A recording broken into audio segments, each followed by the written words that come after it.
Hello friends, हमारे YouTube channel में आपका स्वागत है। दोस्तों, यदि हमारे यूट्यूब चैनल पर आप पहली बार हों तो प्लीज़ हमारे यूट्यूब चैनल को सब्सक्राइब कर लें ताकि हमारे द्वारा दिए गए हर तथ्य आपको तुरंत मिल सकें। आज हम जनरल मैथ में वर्गमूल स्क्वायर रूट को देखेंगे। तो पहले वर्गमूल होता क्या है उसको हम देख लेते हैं। तो किसी संख्या का वर्गमूल एक ऐसी संख्या होती है जिसका परस्पर 2 बार गुणा करने से वो संख्या प्राप्त हो जाती है। तो क्या होगी कि किसी संख्या का वर्गमूल वह संख्या होती है जिसका परस्पर 2 बार गुणा करने से वह संख्या प्राप्त हो जाती है। यानी किसी संख्या का वर्गमूल वह संख्या होती है जिसका परस्पर 2 बार गुणा करने से वह संख्या प्राप्त हो जाती है। जैसे अगर हम 625 का वर्गमूल जाना चाहें तो एक ऐसी संख्या हमको लेनी होगी जिसका परस्पर 2 बार गुणा करें तो ये 625 मिल जाए। तो 25 मल्टीप्लाई 25 अगर करते हैं तो ये संख्या हमको 625 मिलेगी। तो ये 625 अगर इस संख्या के परस्पर 2 बार गुणन से प्राप्त होती है तो ये जो जिस संख्या के परस्पर 2 बार गुणन से ये संख्या प्राप्त हो रही है, यही क्या है, वर्गमूल है किसका, 625 का। किसी संख्या का वर्गमूल वह संख्या है जिसका परस्पर 2 बार गुणा करने से वह संख्या प्राप्त हो जाती है। यानी 625 का वर्गमूल 25 है। क्यों है? क्योंकि 25 का 2 बार मल्टीप्लाई कर रहे हैं तो हमको 625 मिल जा रहा है। तो वैसे तो 625 का वर्गमूल 25 होता है, लेकिन इस 25 को हम प्राप्त कैसे करेंगे इसको हमको देखना है। यानी किसी संख्या का, 625 का ही नहीं, किसी भी संख्या का वर्गमूल कैसे मिलेगा उसको हम देखेंगे। तो किसी संख्या का वर्गमूल निकालने की 2 विधियां होती हैं। किसी संख्या का वर्गमूल ज्ञात करने की 2 विधि, पहली है गुणनखंड विधि और दूसरी है भाग विधि। पहली गुणनखंड विधि और दूसरी भाग विधि।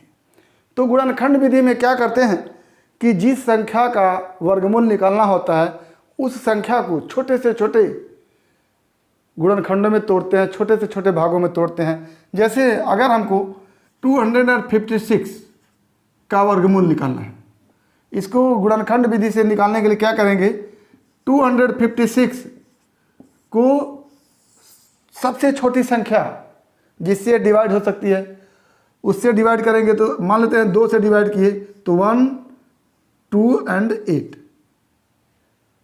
2 से डिवाइड करेंगे 1, 2, 8 बार में डिवाइड होगा। फिर 2 से डिवाइड करेंगे, ये होगा 6 और 4। फिर 2 से डिवाइड करेंगे, ये हो गया 32। फिर 2 से डिवाइड करेंगे, ये हो गया 16। फिर 2 से ये हो गया 8 और फिर 2 से ये हो गया 4। फिर 2 से ये हो गया 2 और फिर 2 से ये हो गया 1। इस तरह से लगातार भाग देते चले जाएंगे तो वो 256 जो होगा 2 गुणे 2 गुणे 2 गुणे 2 गुणे, ये इस तरह से इसको लिखेंगे और 2 2 का जोड़ा बनाते चलेंगे। अगर ये 2 गुणे 2 है तो इसमें से एक ठो 2 ले लेंगे तो ये 2 हो गया। ये भी 2 गुणे 2 है तो इसमें से भी 2 ले लेंगे, ये भी 2 हो गया।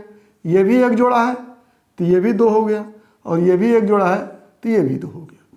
तो कितना हो गया, ये 2 2 जा 4, 2 जा 8, 2 जा 16, ये 16 हो गया किसका, 256 का वर्गमूल। तो क्या किए हम, 256 को छोटे छोटे गुणनखंडों में क्या किए, डिवाइड किए और इस पूरे गुणनखंड को एक एक जोड़े के रूप में बांट दिए। अब एक जोड़े से एक संख्या केवल लेंगे। जैसे ये जोड़ा बन गया तो इसका एक संख्या, फिर ये जोड़ा बन गया इसका एक संख्या, फिर ये जोड़ा बन गया इसका एक संख्या, फिर ये जोड़ा बन गया इसका एक संख्या, लेकर के मल्टीप्लाई कर देंगे और जो आंसर आएगा वही इस संख्या का क्या हो जाएगा, वर्गमूल हो जाएगा। दूसरी संख्या हम 324 लेते हैं तो फिर इसको 2 से पहले डिवाइड करते हैं। क्या हो जाता है, 2 1 जा 2, 2 6 जा 12 और 2 2 जा 4। फिर 2 से 2 8 जा 16, 2 1 जा 2। फिर अब ये 2 से नहीं कटेगा, 2 से नहीं कटेगा तो अब 3 से देखते हैं तो 3 से कट जाएगा 27 बार में। फिर 3 से इसको काटते हैं, 9 बार में कटा। फिर 3 से काटते हैं, 3 बार में कटा। फिर 3 से काटते हैं, 1 बार में कटा। तो एंड 24 को हम लिख सकते हैं। अब इसको फिर दो दो के जोड़े में बनाएंगे। ये 2 गुणे 2 एक हो गया, 3 गुणे 3 ये भी एक हो गया, 3 गुणे 3 ये भी एक हो गया। अब एक जोड़े से एक संख्या को लेंगे, यहाँ से 2 लगे, यहाँ से 3 लेंगे और यहाँ से 3 लेंगे। क्या हो जाएगा? 2 तिहाई 6 त्रिक 18। ये 18 हो गया आंसर किसका? वर्गमूल 324 का। तो इस तरह से हम वर्गमूल निकालते हैं किसी भी संख्या का गुणनखंड विधि से। अब आते हैं हम भागफल विधि में। जैसे हम एक संख्या लेते हैं 6516, 60,516, इसका हम वर्गमूल निकाल रहे हैं भाग विधि से। तो भाग विधि में क्या करते हैं कि दाहिने तरफ से 2 2 का जोड़ा बनाते हैं। जैसे ये 16 हो गया, एक जोड़ा हो गया, फिर ये 05 एक जोड़ा हो गया, अब बचा क्या? 6। तब यहाँ से हम भाग देना शुरू करते हैं। तो भाग देने के लिए जैसे भाग में तो हम कोई संख्या ले लेते हैं, उसका टेबल पढ़ने लगते हैं, लेकिन यहाँ पर वर्गमूल निकालने के लिए जो संख्या लेंगे उसी संख्या का उतनी ही बार टेबल पढ़ेंगे। जैसे अगर हम एक संख्या यहाँ लेंगे तो एक का एक बार ही टेबल पढ़ेंगे और यहाँ 1 आ जाएगा, तो ये 6 से बहुत कम है। और यहाँ पर अगर 2 लिए तो 2 का टेबल 2 बार पढ़ेंगे, तो क्या हो जाएगा? 4 हो जाएगा। और 3 लेते हैं तो 3 का टेबल 3 बार पढ़ेंगे, तो क्या हो जाएगा? 3 3 जा 9 हो गया। तो ये 6 से अधिक हो गया, तो 3 नहीं लेंगे, 2 लेंगे, तो क्या हो जाएगा? 2 लेंगे और 2 का टेबल 2 ही बार पढ़ेंगे, 2 और 2 का टेबल 2 बार, तो 2 2 जा क्या हो गया? 4 हो गया। और जैसे भाग में घटाते हैं वैसे घटा लेंगे, तो 6 में से 4 घटा 2 बचा। और आगे हम क्या करेंगे? इस 2 को इस 2 में ऐड करेंगे, तो क्या हो जाएगा? 2 और 2 क्या हो गया? 4 हो गया। और भाग में हम एक एक डिजिट उतारते हैं, लेकिन यहाँ पर 2 2 डिजिट उतारेंगे। जैसे ये 2 शेष बचा है, अब यहाँ पर केवल 0 नहीं उतारेंगे, 0 और 5 2 संख्या उतारेंगे। अब जब 2 संख्या उतारे हैं तो यहाँ पर एक संख्या छोड़ेंगे और इस 2 संख्या में भाग दे करके देखेंगे। अब फिर 4 का टेबल पढ़ेंगे इस 20 के लिए, तो क्या हो जाएगा? 4 4 जा 16। तो 4 बार हम यहाँ पढ़े, 4 चौका 16 और ये 20 है। अगर हम 5 बार पढ़ते तो यहाँ पर 5 लिखते और ये 5 यहाँ भी लिखते। जब ये 5 यहाँ भी लिखते तो 5 का इस 45 में क्या करते? मल्टीप्लाई करते। क्या हो जाता? 5 5 जा 25, 2 और 5 चौका 20, 2 22। अब देखिए ये 205 है और ये 225 है, ज़्यादा हो गया। तो 4 का टेबल हम 4 बार ही पढ़ेंगे, 4 बार पढ़ेंगे और यहाँ 4 लगा लेंगे। 4 4 जा 16 और 4 4 जा 16 एक 17। अब इसको जब आप माइनस करेंगे तो 15 में से 6 घटेगा 9 बचेगा और ये बचा 9, 9 में 7 गया 2 और ये समाप्त हो गया। फिर इस 4 को यहाँ जोड़ेंगे, क्या हो गया? अब ये 48 हो गया और ये 2 डिजिट उतारेंगे यहाँ से ऐसे। अब इधर से 2 डिजिट छोड़ेंगे और 2 डिजिट ले करके 4 से डिवाइड करेंगे। क्या हो जाएगा? 4 चौका 16, 4 5 20, 4 6 24, 6 बार। और इस 6 को यहाँ लिख लेंगे। क्या हो गया? 6 6 आगे 36, 6 हाथ से लगा 3, 6 8 48, 3 51, हाथ से लगा 5, 6 चौके 24, 5 29। ये फिर माइनस कर देंगे, समाप्त हो गया। ये जो 246 है ये क्या हो गया? आंसर हो गया हमारा। तो भाग विधि में हमने क्या किया? सबसे पहले ये दाहिने तरफ से 2 2 का जोड़ा बना लेते हैं, अंत में जो बचता है उसी से हम भाग विधि शुरू कर देते हैं। तो ये 16 का जोड़ा बन गया, ये 05 का जोड़ा बन गया, ये 6 बचा, 6 से हम भाग देना शुरू करेंगे। अब हम जिस संख्या को लेंगे उतनी ही बार टेबल पढ़ेंगे। तो अगर हम 1 को लेते तो 1 1 जा 1 होता, 6 से बहुत कम होता। 2 को लिया 2 दूना 4, ये 4 हो गया। और 3 को लेते 3 3 जा 9, तो 6 से ज़्यादा होता है, यानी हम 2 बार टेबल पढ़ेंगे, 2 का पढ़ेंगे। तो 2 2 जा क्या हो गया? 4 हो गया। अब इस 6 में से 4 माइनस करेंगे और 2 को यहाँ ला करके जोड़ेंगे, तो ये 2 2 मिलकर के 4 हो गया और यहाँ 2 शेष बचा हुआ है। अब एक डिजिट नहीं उतारेंगे, 2 डिजिट उतारेंगे, 0 और 5 उतार लिया यहाँ पर। अब यहाँ पर 4 का टेबल पढ़ेंगे, 4 का टेबल पढ़ेंगे कितनी बार? 4 बार पढ़िया। अगर 5 बार पढ़ेंगे तो 4 5 20 हो जाएगा। तो ये 5 यहाँ भी लिखेंगे, यहाँ भी लिखेंगे। तो आप देखे तो 5 यहाँ और यहाँ लिखे थे तो ये आ गया था 225, 205 से ज़्यादा आ गया था। इसलिए हम 4 का टेबल 4 बार पढ़ेंगे और यहाँ 4 लिख देंगे ऐसे। और 4 का टेबल पढ़ के 4 बार लिखा और इस 4 का 44 में मल्टीप्लाई किया तो हमारा आ गया 176। अब 176 को 205 में से माइनस करेंगे और फिर इस 4 को यहाँ जोड़ेंगे तो क्या हो जाएगा, ये 48 48 हो जाएगा। और ये 2 डिजिट फिर उतारेंगे, 16 उतार लिया।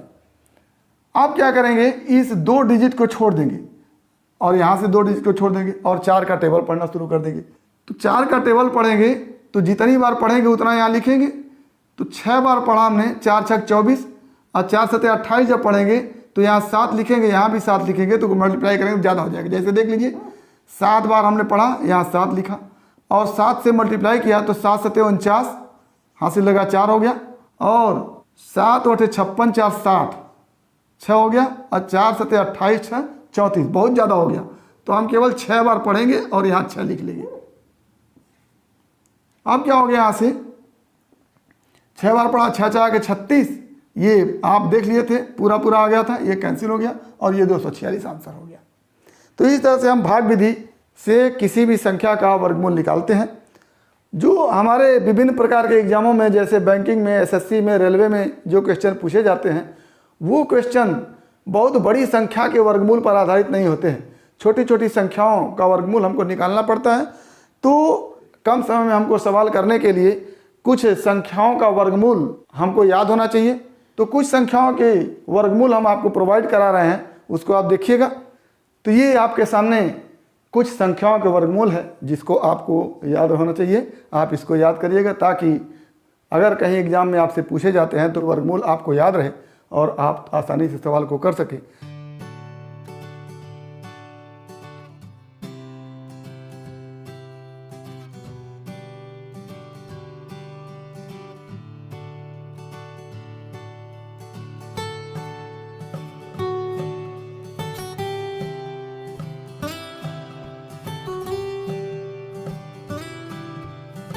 अब हमारे पास वर्गमूल पर आधारित कुछ क्वेश्चन है, उसको देखिए।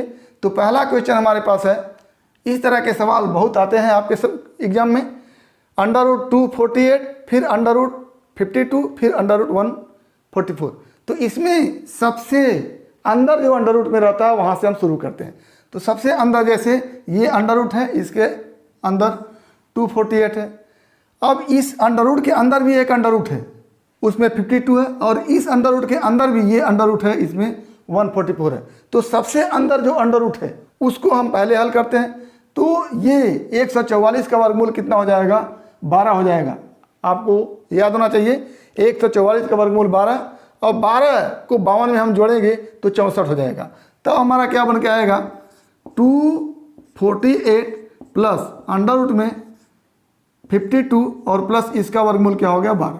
अब इन दोनों को आप आसानी से जोड़ सकते हैं। तो क्या हो जाएगा, 248 प्लस अंडर रूट में 64, और ये पूरा अंडर रूट में है। अब 64 का स्क्वायर रूट आप जानते हैं, अंडर रूट जानते हैं 8 होता है। तो यहाँ 8 निकल गया, तो क्या बचा फिर 248 प्लस 8, और ये क्या हो गया अंडर रूट में 256, और 256 का वर्गमूल होता है 16। तो ये आपका आंसर हो गया। तो इतना लिखने की आवश्यकता नहीं है, इसका स्क्वायर रूट, इसका अंडर रूट 12 होता है, 12 लिख लिया। इस 12 को 52 में जोड़ा, अब ये हो गया 64। 64 का स्क्वायर रूट 8 होता है, तो इसको हटा करके पूरा 8 लिख लिया। अब इस 8 को इसमें जोड़ा तो ये पूरा 256 हो गया। 256 को यहाँ लिख लिया, और 256 का स्क्वायर रूट क्या होता है, 16 होता है। तो ये 16 आंसर हो गया। तो इस तरह के सवाल में सबसे अंदर जो स्क्वायर रूट में होता है वहाँ से शुरू करते हैं और करते जाते हैं, आपका आंसर निकल के आता है। दूसरा सवाल जो हमारा है वो है, देखिएगा, under root 9.5 multiply 0.85 divide by under root 0.0017 multiply by 0.019। इसको आपको हल करना है। तो इसको हल करने के लिए हम ये देखते हैं कि किस संख्या में डेसिमल के बाद सबसे ज़्यादा अंक है। जैसे यहाँ डेसिमल के बाद 1 अंक है, यहाँ डेसिमल के बाद 2 अंक है, यहाँ डेसिमल के बाद 3 अंक है और यहाँ डेसिमल के बाद 4 अंक है। तो डेसिमल के बाद सबसे ज़्यादा जिस संख्या में अंक रहता है उसमें हम मल्टीप्लाई करते हैं 1 पर उतना जीरो लगा करके, 1 और इसमें कै अंक है, 4 अंक है, तो 4 अंक लगा करके हमने मल्टीप्लाई कर लिया। तो ये डेसिमल यहाँ ख़त्म हो गया, तो 4 अंक लगाया, 10,000 हो गया, 10,000 से यहाँ मल्टीप्लाई किया, 10,000 से यहाँ मल्टीप्लाई कर देंगे। अच्छा, अब आगे देखते हैं, यहाँ पर भी डेसिमल है तो इसको भी हटाना है। तो डेसिमल के बाद इसमें 3 डिजिट है, तो 1 पर 3 जीरो लगा करके यहाँ भी मल्टीप्लाई कर दिया और यहाँ भी मल्टीप्लाई कर दिया। अब ये देखिए हल हो जाएगा। ऊपर देखिएगा, यहाँ डेसिमल के बाद 2 अंक है तो 2 जीरो यहाँ से कट गया, और यहाँ डेसिमल के बाद 1 अंक है तो 1 जीरो यहाँ से कट गया। अब यहाँ के डेसिमल हट गए, क्या हो गया 95 मल्टीप्लाई 85 अपन, यहाँ डेसिमल के बाद 4 अंक है और तो ये 4 जीरो यहाँ से समाप्त हो गए, क्या बचा 17 बचे, और यहाँ डेसिमल के बाद 3 जीरो है तो 3 जीरो यहाँ से समाप्त हो गए, यहाँ बच गया 19। अब 19 से क्या कट गया 95 और 17 से कट गया 85, 5 बार में, तो क्या हो गया अंडर रूट में आ गया 5 मल्टीप्लाई 5 और इसका स्क्वायर रूट क्या हो गया 5 हो गया, ये आंसर हो गया। तो इस तरह की संख्या में हम देखते हैं कि डेसिमल के बाद सबसे ज़्यादा अंक कितना है, 1 लगा करके उतना जीरो लगा कर गुणा करते हैं। फिर देखते हैं डेसिमल के बाद कितना अंक है, जैसे 3 अंक है तो 1 पर 3 जीरो लगा करके गुणा करते हैं, और इन्हीं संख्याओं का ऊपर भी गुणा करते हैं, क्योंकि भिन्न में गुणा ऊपर नीचे दोनों करके बराबर करते हैं। तो ये इस तरह से हम किए और यहाँ पर हमारा आंसर बन के आ गया। अगला जो तीसरा क्वेश्चन है, अंडर रूट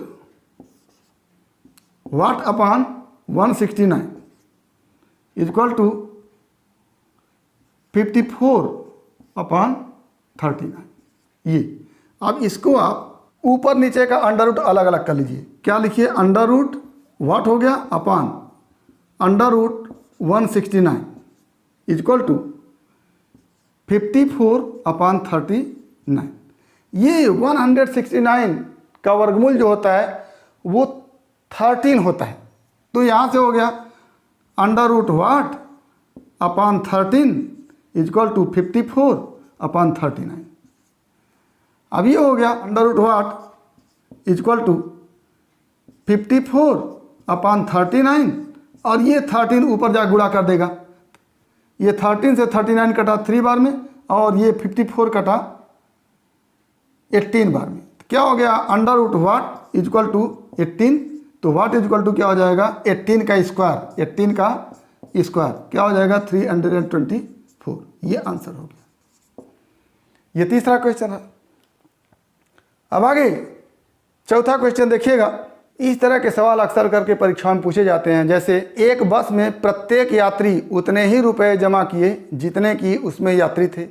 यदि कुल जमा धनराशि 3025 रुपये हो तो बस में कुल कितने यात्री थे। तो इस तरह के सवाल आप वर्गमूल निकाल के करते हैं। जैसे मान लेते हैं, मान लिया बस में x यात्री थे और आपसे कहा जा रहा है कि प्रत्येक यात्री उतने ही रुपया दिया है जितने के यात्री थे, यानी x यात्री थे तो एक यात्री x रुपया दिया। तो यदि एक यात्री x रुपया दिया है तो x यात्री कितने रुपए देंगे, तो लिखेंगे कि चूंकि प्रत्येक यात्री x रुपया दिया, अतः कुल रुपया बराबर क्या हो जाएगा, एक यात्री का x रुपया और x यात्री का x इंटू x रुपया हो गया। तो कितना हो गया x स्क्वायर रुपया हो गया, यानी कुल रुपया x स्क्वायर हो गया। और दिया सवाल में है कुल रुपया 3025, तो ये x स्क्वायर किसके बराबर हो जाएगा 3025 के बराबर हो जाएगा। अतः क्या हो जाएगा x स्क्वायर इक्वल टू 3025। इसी को आपको याद रखना है, ये सब इतना नहीं करना है, आपको ये याद रखना है कि इस तरह के सवाल में x स्क्वायर इक्वल टू 3025 या जो माने हैं x इक्वल टू क्या हो जाएगा स्क्वायर रूट में 3025, और 3025 का अगर वर्गमूल निकालेंगे आप तो इसका स्क्वायर रूट निकालेंगे तो ये 55 आएगा। ये आंसर हो गया आपका। 3025 का स्क्वायर रूट आप निकालना चाहें तो कैसे निकालेंगे, 3025 हो गया और भाग विधि से निकालना है तो ये 2 का जोड़ा बनाएंगे तो अंत में 30 हो गया, तो 30 के लिए टेबल पढ़ेंगे। आप जानते हैं कि किसी भी संख्या का टेबल उतने ही बार पढ़ते हैं, तो अगर 4 उठाएंगे तो 4 का टेबल 4 बार पढ़ेंगे, 16 आएगा जो 30 से काफ़ी कम है। 5 उठाएंगे, 5 का टेबल 5 बार पढ़ेंगे, 25 आएगा जो 30 से कम है। 6 लेंगे तो 6 का टेबल 6 बार पढ़ेंगे, 36 आ जाएगा जो ज़्यादा हो जाएगा। तो यानी हमको 5 का टेबल 5 बार पढ़ना है। तो ये हो गया 25, घटाया हम आपका आ गया 5।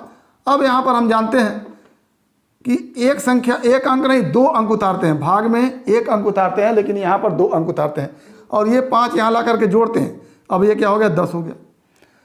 अब 1 अंक इधर से छोड़ करके हम टेबल पढ़ते हैं 52 के लिए, तो 10 का टेबल जैसे भाग में पढ़ते हैं वैसे पढ़ेंगे, 10 50 50, और ये 5 यहाँ भी लिखेंगे और यहाँ भी लिखेंगे। अब 5 का मल्टीप्लाई इसमें पूरे में करेंगे तो 5 5 25 हो जाएगा, और 5 0 0 2 हो गया, और 5 1 5 हो गया। ये हमारा कट गया, ये हमारा आंसर आ गया। तो ये 55 हमारा आंसर हो गया। अब अगला सवाल इसी तरह से है कि सूखा पीड़ितों के लिए 1000 रुपये सहायता राशि एकत्र करने हेतु एक बस के प्रत्येक यात्री ने उतने ही धन प्रदान किए जितने की बस में यात्री थे। आवश्यक धनराशि के लिए कंडक्टर ने 39 रुपये दिए। बस में कुल कितने यात्री थे। जैसे फिर कहा गया है कि एक यात्री ने उतना ही रुपया दिया जितने की कुल उसमें यात्री थे, तो कुल रुपया कितना हो जाएगा, कुल यात्रियों का रुपया, यात्रियों का रुपया। यक्ष यात्री थे और प्रत्येक यात्री ने यक्ष रुपया दिया। जैसे अगर 10 यात्री होते और प्रत्येक यात्री ने 10 रुपया दिया होता तो कुल रुपया कितना हो जाता, 100। कैसे निकलता, 10 में 10 से मल्टीप्लाई करके, यानी 10 यात्री थे और 10 रुपया प्रत्येक यात्री दिया, तो 10 में 10 से मल्टीप्लाई किया, 100 आ गया। यहाँ पर यक्ष यात्री मान लिए हम और प्रत्येक यात्री यक्ष रुपया दिया, तो ये कुल रुपया उतरा हुआ हो गया। और उसमें कंडक्टर 39 रुपया मिलाया है तो और 39 रुपया और जुड़ गया, तब जाकर के पूरा हुआ 1000 रुपया। ये हमारा इक्वेशन बन गया, यानी x² + 39 = 1000। हमको यक्ष का मान निकालना है, तो x² को एक तरफ रखिए और 39 को ट्रांसफर कर दीजिए। क्या हो जाएगा, x² = 1000 - 39। अब ये हो गया x² = 961, और यहाँ से x = हो जाएगा अंडर रूट में 961, और इसका जब स्क्वायर रूट आप निकालेंगे तो निकाल करके देखिए 961, इधर से जोड़ा बनाते चलिए, ये 61 हो गया। अब 9 के लिए आप टेबल पढ़ेंगे तो 1 का पढ़ेंगे 1 बार, काफ़ी कम होगा, 2 का पढ़ेंगे 2 बार, 4 हो जाएगा, 3 का पढ़िए 3 बार, 9 हो गया। 3 का पढ़िए 3 बार, कितना हो गया, 9 हो गया, कैंसिल हो गया। अब हम जोड़े में डिजिट को उतारेंगे, जोड़े में अंक उतारेंगे तो 61 उतार लिया, और 3 में 3 ये जोड़ेंगे हम, क्या हो जाएगा, 6 हो जाएगा। अब 6 का टेबल, इस 1 को छोड़ दिया, 6 का टेबल पढ़ेंगे तो एक बार में ही 6 आ जाएगा, तो एक बार ऐसे पढ़ लिया और इस 1 को यहाँ ले लिया, तो क्या हो गया, इस 1 का दोनों मल्टीप्लाई किया, 61 हो गया, ये कट गया, तो कितना आंसर हो गया। तो इस तरह से वर्गमूल पर आधारित ढेर सारे क्वेश्चन होते हैं जिसको आप करेंगे। इसी तरह के क्वेश्चन और भी होते हैं, जैसे एक अलमारी में एक पंक्ति में उतने ही पुस्तक हैं जितने की कुल पंक्तियाँ हैं। यदि कुल पुस्तकों की संख्या 10 से 24 है तो एक पंक्ति में कितनी पुस्तक होगी।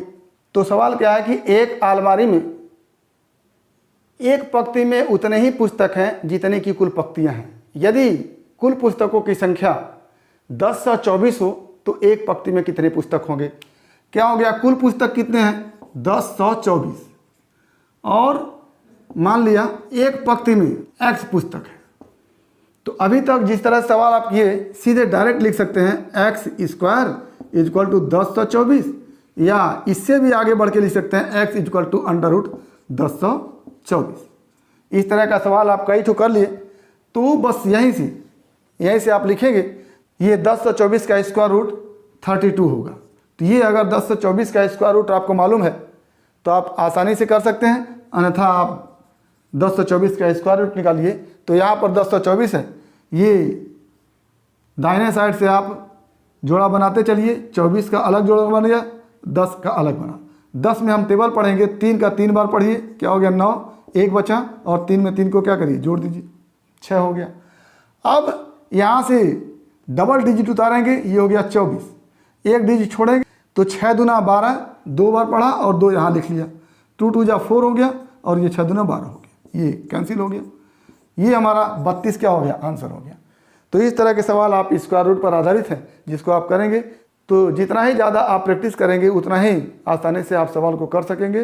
तो आज बस इतना ही। उम्मीद करते हैं कि टॉपिक आपको समझ में आया होगा। अगर इसमें किसी प्रकार की समस्या है तो आप हमारे यूट्यूब चैनल के कमेंट बॉक्स में कमेंट करेंगे, और यदि वीडियो क्लिप पसंद आया तो प्लीज़ लाइक करेंगे, शेयर करेंगे, साथ ही हमारे यूट्यूब चैनल को सब्सक्राइब करेंगे, ताकि इस तरह के वीडियो क्लिप का नोटिफिकेशन आपको मिलता रहे और आपके जनरल मैथ की तैयारी होती रहे।